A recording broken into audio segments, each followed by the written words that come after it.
And people use the word victim so much, and I don't really think we spend a lot of time really unraveling the idea. But if I said to you, Jay, how you doing today? And you said, well, I'm really upset because of this person or this circumstance or this condition in my life, then what we're saying, this is not conscious. This is an unconscious program. What we're saying is somebody out there is actually controlling the way I'm feeling and the way that I'm thinking. So if something out there is controlling your feelings and your thoughts, you're victim to whoever, whatever that is. Now, here's the challenge. The challenge is when things go really well, then you are feeling really good. But when things aren't going very well, then you're feeling pretty bad. So then the end result of that is that many people then become unconsciously reliant on something out there to change how they feel and hear. But if they don't understand that they're creating reality all the time, and they're living in lack, in unworthiness, in separation for their whole entire life, waiting for the event to happen to take away their lack or emptiness, well, they'll spend their whole entire life wishing, wanting, waiting, hoping. And so then that creates further separation from things changing. So then the idea then is to turn that battleship around. Is it possible then that the way you think and the way you feel can begin to produce effects in your outer world? Now, that isn't something that you swallow in one bite. It's a process of gaining knowledge. It's a process of practice. It's a process of experience. But once you start seeing those synchronicities, those coincidences, those opportunities that start to fall into place because you're experiencing change in your outer world, if you're doing the work, you're going to start paying attention to what you're doing inside of you that's producing the effect outside of you. And once you correlate the changes of what you're doing inside of you with the effect you produced outside of you, you're going to pay attention to what you did and you're going to do it again. And all of a sudden, you're going to start believing more that you're the creator of your life and less of the victim of your life. When we activate the alert or emergency system, it changes something within us. Our response to a perceived threat throws us out of balance, pushing us into survival mode. In survival mode, we want to rush through tasks, unable to be fully present. Fear and hostility dominate our thinking in this emotional state. The sympathetic response, the emergency switch being on, prepares us for something unpredictable, an unknown we can't control. This survival system taps into our animal nature, using up our body's vital resources meant for health and regeneration. While it's beneficial in the short term, repeatedly triggering this rush of energy conditions us to it, teaching people to self-regulate, guiding them back to the present moment, and helping them shorten their emotional responses is crucial. Reacting is natural, but the key is how long you let that reaction last. Prolonged reactions hinder your ability to perceive changes in your environment, making you more affected by it. The process involves getting back to the present moment, self-regulation, and transforming fear into other emotions. This practice not only does the emotional work, but also signals the immune system. Energy is redirected towards healing, repair, and creation. Instead of losing energy, you gain it. This energizes the immune system to combat invaders, viruses, and bacteria. By being less emotionally responsive, you become less physically responsive to your environment, gaining more energy. Empowering people with this knowledge allows them to make different choices, demonstrating new behaviors and creating new experiences. As you apply this knowledge, your biology changes, and you start to step away from your old self. This transformative journey is what we encourage, where biology adapts as you learn and grow. Often I set aside time, like an hour, to connect with people. Blind people gaining sight, deaf individuals hearing, and stage 4 cancers going into remission. Tumors vanishing from various parts of the body, even in children. One memorable tale is about a nurse in London who had a stroke, causing blindness in both eyes' lower quadrant. Clinically blind and unable to work, her life took a toll. After trying various doctors with no improvement, a colleague suggested our program. Initially, she just wanted to learn coping strategies, not expecting to heal her vision. Halfway through, something clicked, and she decided to give it a shot. During a meditation, she felt a crackling in her brain, and when she opened her eyes, she had fully recovered. It's stories like these that make our work incredibly rewarding. We have medical scans proving her blindness. The before scan shows darkness between 6 o'clock and 9 o'clock. After our event, the Monday morning scan reveals no black spots, complete recovery, a total change in her vision. She's still doing well today. We saw her in Munich in February. It's incredible. Going from clinically blind to seeing clearly is another level of inspiration. Now, a lot of you are expressing gratitude, which is fantastic. Before we move on, type in the chat what you're most grateful for today. Gratitude is essential for positive energy and clear thinking. It's a field of love and positivity that helps us make better decisions. Research shows that when you feel gratitude, your body reacts as if something favorable just happened to you. The emotional signature of gratitude is powerful. It signals to your body that good things are coming. Your body can't distinguish between an actual experience and an emotion you create with your thoughts. So, feeling gratitude for your future elevates your energy, making that future feel more real. Just 15 minutes of gratitude a day can boost your immune system by 50%. The gland in your heart center, the thymus, releases chemicals that strengthen your immune system. This internal army protects your cells and sets your body up for resilience against the external environment. Gratitude is like a natural flu shot, building your internal defense against challenges. To me, this situation is a fantastic opportunity cleverly disguised as a seemingly impossible challenge. I won't face this challenge with the same level of consciousness. I need to elevate to a higher level of awareness and consciousness. This means creating, inventing, and finding new ways to connect, influence the Earth's field, and shape different outcomes in reality. It's not about one person. It's about a new consciousness emerging, free from fear. Living in fear gives power to what we fear, and we don't want to be victims of our circumstances. Instead, we should create different circumstances. Facing this challenge as an opportunity for a greater consciousness to emerge, a collective consciousness that sees through the illusion of separation. We can connect in a field of information, creating one mind and one heart, like birds flying in formation or fish swimming in a school. We need to step beyond relying solely on governments, churches, or medicine to take care of us. It's a moment in history where we must take care of ourselves. Let's not wait. Let's create. Maybe we're here for an awakening and we can't be afraid, angry, or resentful. This different frequency of consciousness will allow us to see things from a higher level of mind. Simply changing everything around you won't necessarily change your DNA if you're still unhappy. Your dominant emotion keeps certain genes expressed. Changing your mindset, thinking differently, feeling differently, and acting differently in a new environment can potentially lead to the expression of new genes and positive changes. However, if you have a positive environment but don't shift your mindset, you could still be in a negative state emotionally. Your mindset is crucial, as it influences your state of being and how your genes respond to the environment. And that's the scoop on that. If you have any questions or thoughts, feel free to share. The environment around your cells is vital, but the internal environment of your body is equally important. The emotion you feel is what signals the genes and cells. When you experience an emotion, it's information from your environment coming through your senses.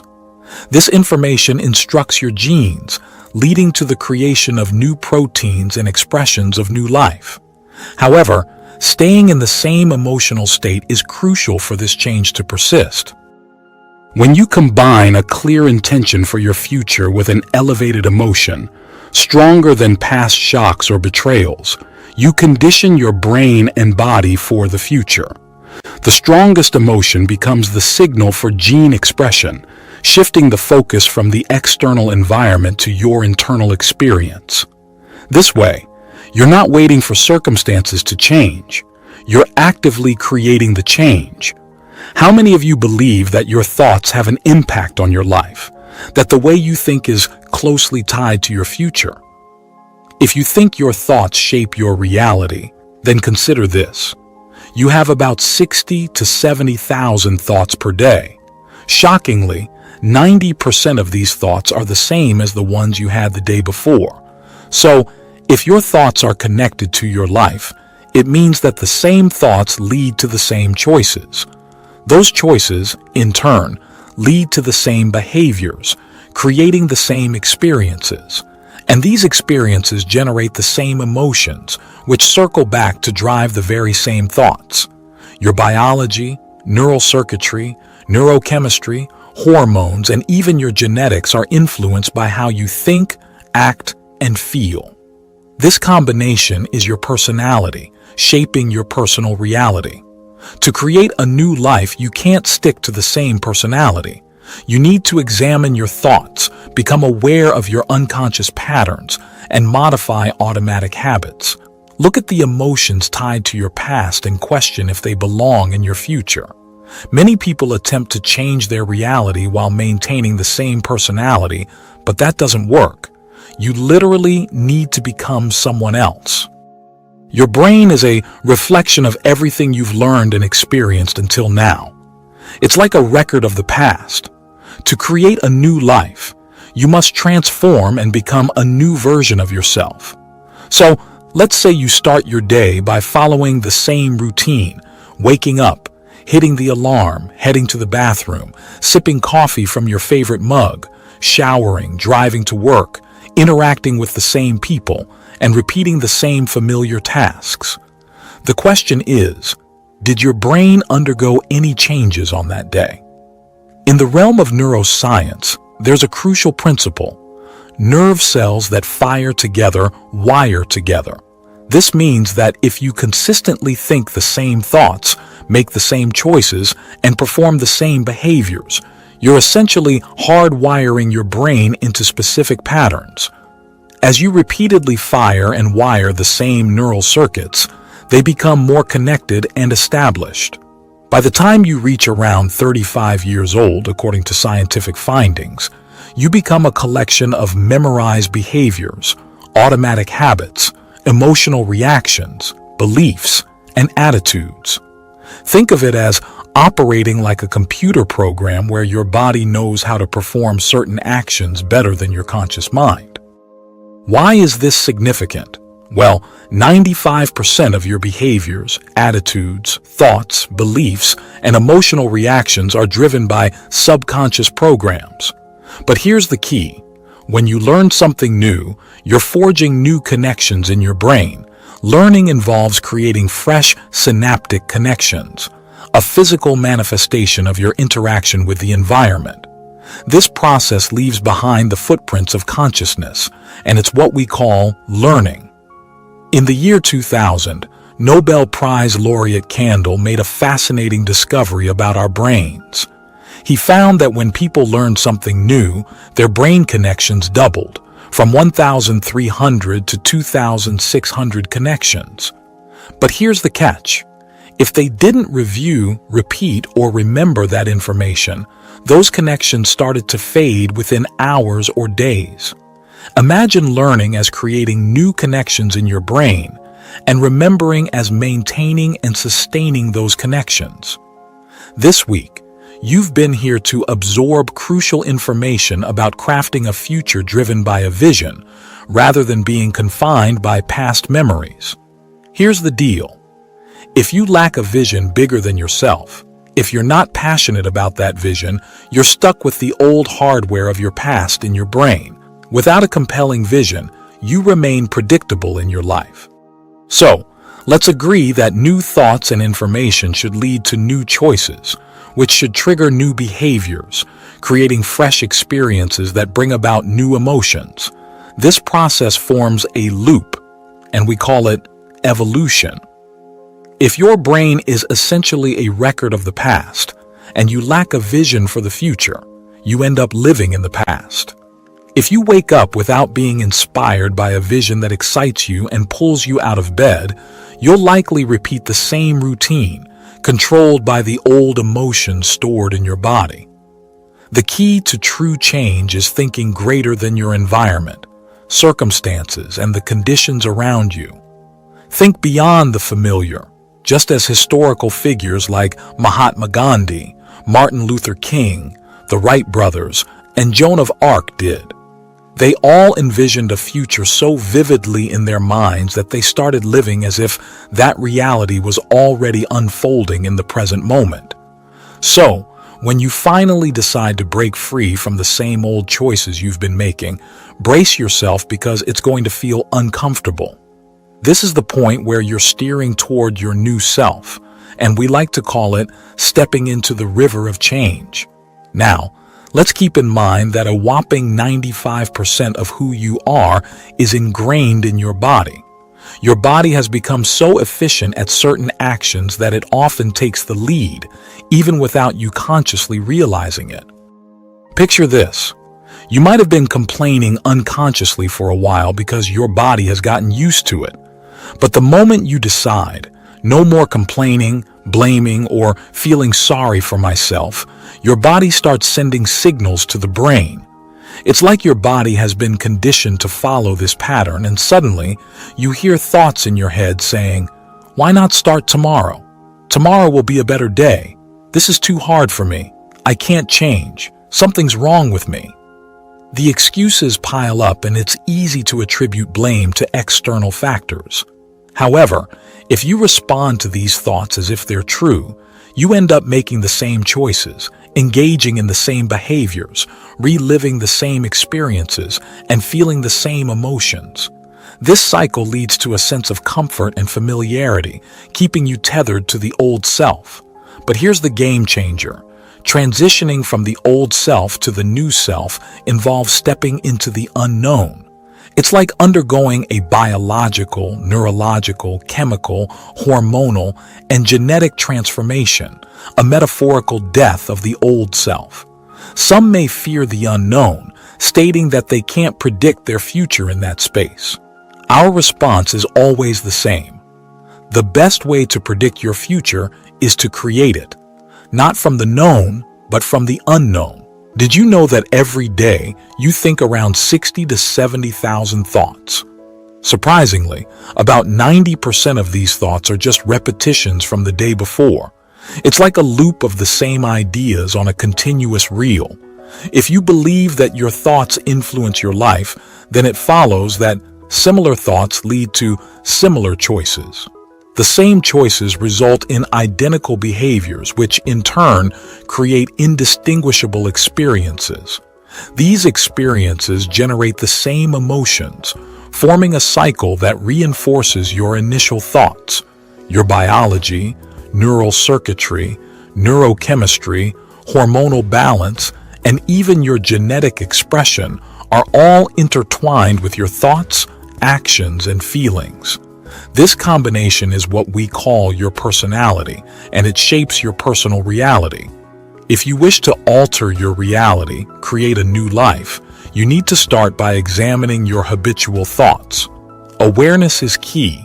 Observe your automatic habits, paying attention to your emotions tied to past experiences. To create a new personal reality, you can't remain the same person.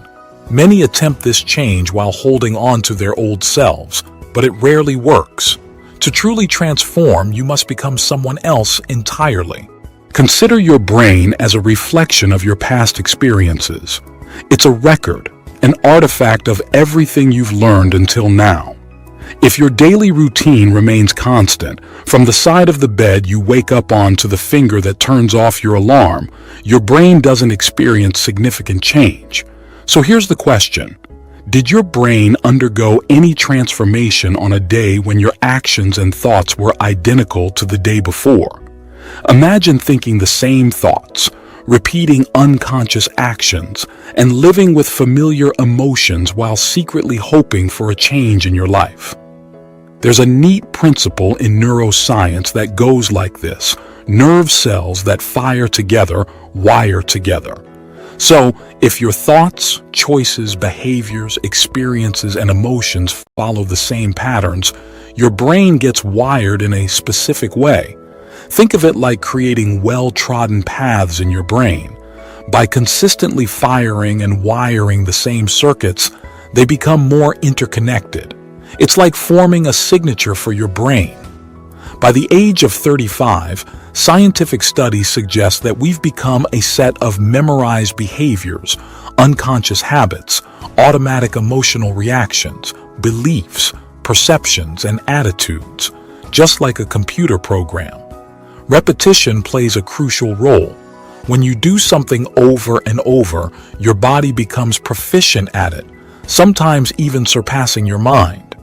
About 95% of what we do, think, and feel are subconscious programs. This matters because, as you're here to learn new things, every bit of new information forms new connections in your brain. Learning is essentially forging new synaptic connections, the physical proof of your interactions with the environment. In fact, a Nobel Prize laureate in 2000 discovered that learning one piece of information doubled the number of connections in the brain. However, if you don't review, repeat, or remember that information, those connections fade away within hours or days. So, learning is making new synaptic connections, and remembering is sustaining and maintaining those connections. If you lack a compelling vision or passion, you're stuck with the old hardware in your brain, making your life quite predictable. So, let's think about this together. If you want something new in your life, it starts with having new thoughts and new information. These new thoughts should guide you to make fresh choices. These different choices, in turn, should lead to new behaviors. And when you engage in new behaviors, they create entirely new experiences. These novel experiences then generate new emotions, and those fresh emotions influence your thoughts again. This cycle of change and growth is what we call evolution. Now, if your brain is like a record of the past, and you don't have a clear vision of the future, you end up stuck in the past. Feelings and emotions are like the leftovers from past experiences. Memories stick better when you remember how things felt, right? When you're in the middle of an experience, all your senses gather data from the world around you. This information rushes back to your brain, organizing neurons into networks, and a chemical reaction occurs, creating a feeling or emotion.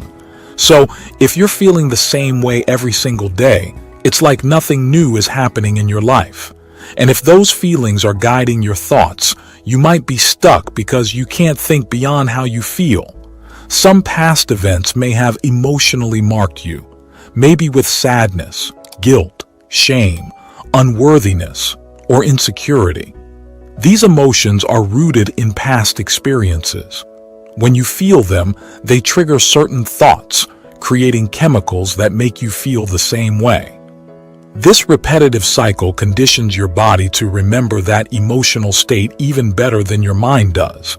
In essence, if you can't think beyond your current feelings, you're essentially thinking in the past. Breaking free from this cycle means embracing new thoughts and emotions for a fresh perspective on life. So, here's the thing. Many folks spend most of their lives talking about why they never reach their dreams. It's often tied to some past experience that left a mark. Feelings and emotions, you see, are like the aftertaste of past experiences. Think about it. You vividly remember your first kiss, your wedding, or the birth of your children. These are joyous memories that create long-lasting impressions. But then there are memories connected to tough times, disappointments, traumas, the kind of memories that stick around. Now, if you haven't overcome those emotions that keep pulling you back into the past, you end up telling a story about why you are the way you are. I am like this because of something that happened to me 15 years ago, you might say. Or, I am like this because of an event 30 years ago. From a biological standpoint, it means you haven't been able to change much in all these years. Here's a surprising fact. Scientific American, a respected magazine, says that 50% of what you talk about from your past isn't even entirely accurate. You make it up. Why? Because your brain isn't the same as it was 15 or 30 years ago. So your brain and body end up living in the past. Thoughts, are like the language of the brain, and feelings are the language of the body. If you consistently think insecure thoughts, in a blink, you start feeling insecure. Your brain notices how you're feeling and throws more insecure thoughts into the mix, creating a loop. This cycle conditions your body to become an expert in feeling insecure. Before you know it, you're saying, I am insecure. And when you declare I am anything, you're steering your mind and body toward a destiny. All right, let's break this down. How do people usually change? Typically, they wait for a crisis, trauma, or some major hiccup in life. It's like something has to go wrong, and they feel so uncomfortable that they finally decide to make a change. But why wait for the tough stuff to happen? My message is simple. You can learn and change not just in times of pain and suffering, but also in moments of joy and inspiration. It doesn't have to be a crisis that pushes you to evolve. Now, here's an interesting fact. Your brain is like a record of the past. If you're living by the same emotions that have defined you for the last decade, and thinking the same thoughts that create the same chemicals, your body, acting as the unconscious mind, can't tell if it's a real past experience or just an emotion created by your thoughts. So your body thinks it's stuck in the same old experience every single day. Here's the key. You can create a new future while holding on to the emotions of the past. When you react to something or someone in your life, there's a chemical change happening in your body. Most people think they can't control these emotional reactions. But here's the thing. You have a choice. If you don't know how to control your emotional reaction and let those feelings linger for hours or days, that's when it becomes a mood. Keep that mood going for weeks or months, and it turns into a temperament. Stretch it for years and you've got yourself a personality trait. The point is, you have more control over your emotional reactions than you might think. People who wear their emotions on their sleeve often identify themselves with those feelings. They tend to talk about the past to justify why they aren't creating the life they truly desire. Now, imagine waking up in the morning without a big vision inspiring you, without something that gets you out of bed and excited about the possibilities. If you wake up dwelling in the past's old patterns and emotions stored in your body, you're in for a repetitive day. Here's what might happen. You'll open your eyes, see the same faces, go to the same places, and do the exact same routine at the exact same time. Suddenly, your external environment takes control of how you think and feel. Your brain has a set network for every person you know, every place you go, and everything you do.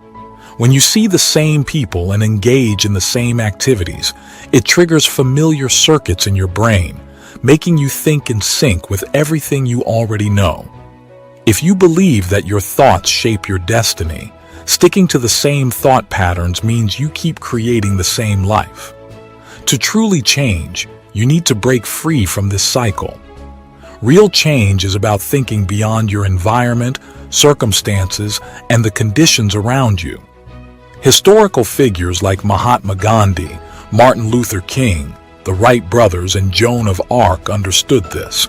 They had a vision so vivid in their minds that they lived as if that future reality was happening in the present.